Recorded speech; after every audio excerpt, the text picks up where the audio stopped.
Palki Sharma is with us right now. Palki is live with us from Tel Aviv, where it is about 8:30 in the morning right now.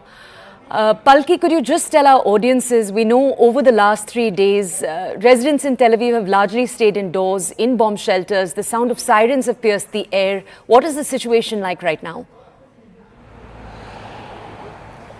Right, it is day 4 of the war, and the action has largely shifted to Gaza.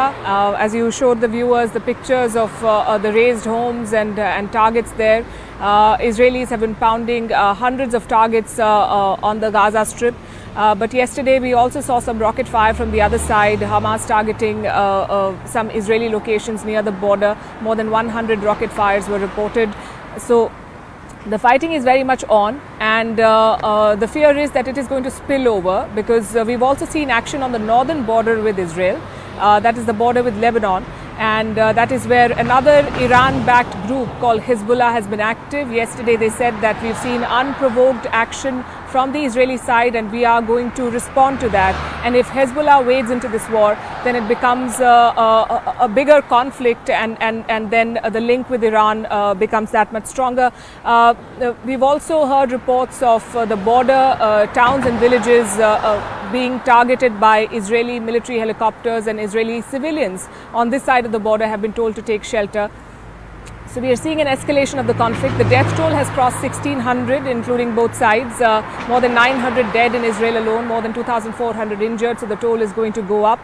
Some 300,000 reservists have been called for active duty in Israel. And by all accounts, the government is going to start a ground offensive as well. Can you tell our audiences, Palki, we've heard Israel's defense minister say they want to lay a complete siege on Gaza.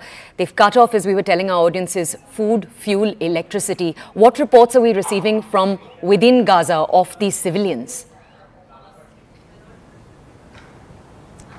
Well, in Gaza, of course, the Israeli attacks have been on, the Israeli strikes have been on. They've fired at hundreds of targets of Hamas, and we know that Gaza is a very densely populated area, and in the past as well, as this conflict has escalated, not to this level, but we've seen flashpoints, we've seen fighting in the past as well, and that has been the charge. But it's very difficult really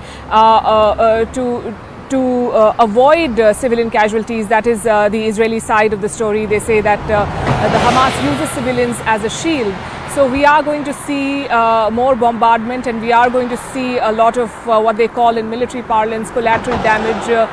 That is definitely going to be there. The other thing that complicates the Israeli response is the presence of Israeli hostages in Gaza. More than 100 people have been taken hostage from the southern villages. So there is pressure from their families and the government of Prime Minister Netanyahu to secure their release first before going on the full offensive. But on this side, Netanyahu's coalition partners are also building pressure. And this is an unprecedented attack on Israel. They're calling it their 9/11. So very little chance of them dialing down tensions at this point. We are going to see more action and more attacks on Gaza for sure. Palki, we will keep checking in with you. Thank you for that update.